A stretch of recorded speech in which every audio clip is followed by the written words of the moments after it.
And while inflation is cooling slightly, it is still hitting many where it hurts the most, our wallets. Yeah, we're taking an in-depth look now at this issue with the help of a local financial professional, Brian Levy from BML Wealth Management. Brian, thank you so much for being with us. It's confusing, very confusing, all the news that's coming out. Yeah, what do these numbers tell us about the current state of inflation and how it's impacting the average person here in Los Angeles and across the country? Yeah, I mean, like you mentioned, the prices increased 5%, which was from March of this year back to March of last year. So it is lower than expected. So the markets liked it a little bit today. But like you said, it still is up 5% and people are feeling it. Remember, the more people are on paycheck to paycheck. Most people went through their savings during COVID back in 2020, 2021, and more people have money on credit cards. And right now, as rates are continuing to go up, like you said, the Fed has been increasing rates each meeting, and they're meeting in May again. What's happening is people's interest rates are higher. They're having to pay more on the credit cards. And when people's retirement accounts are down in Los Angeles and California, around the country, and prices are higher, that's kind of a bad recipe. Well, it's daunting, really. I mean, you sit here and look at the numbers, and I think a lot of us go, am I ever going to be able to retire? Am I ever going to be able to save money?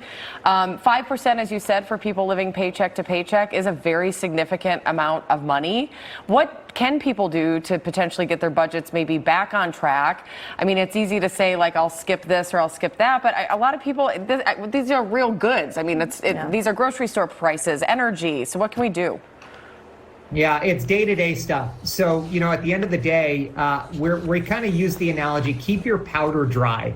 It's an analogy used to say, stack up as much cash as you can, cut spending where you can. And that's hard. It's never easy to cut spending, but you have to take a look at your credit card bills and really find out, are you still using those subscriptions, or can you tighten the belt a little bit? Because I think it's going to get worse before it gets better. Also, a lot of our clients, as a retirement planner, we look at, it used to be you get penalized to be a saver. Now you can go to the bank and there's money market accounts online on FDIC insured banks that are paying 4+%. So you want to look at wherever your cash is, don't have it sitting there earning less than 1%, because a lot of banks right now are paying over 4%.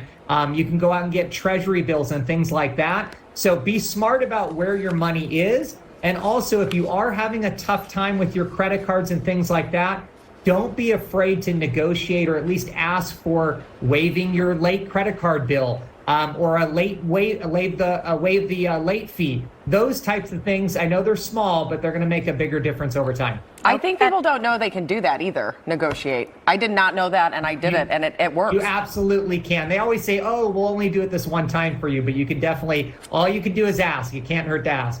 And, if people take the advice and stop spending, that leads to recession fears as well. So maybe we'll have you back to talk about that another day. Brian, thank you so much for being here. Appreciate your time. Absolutely. The time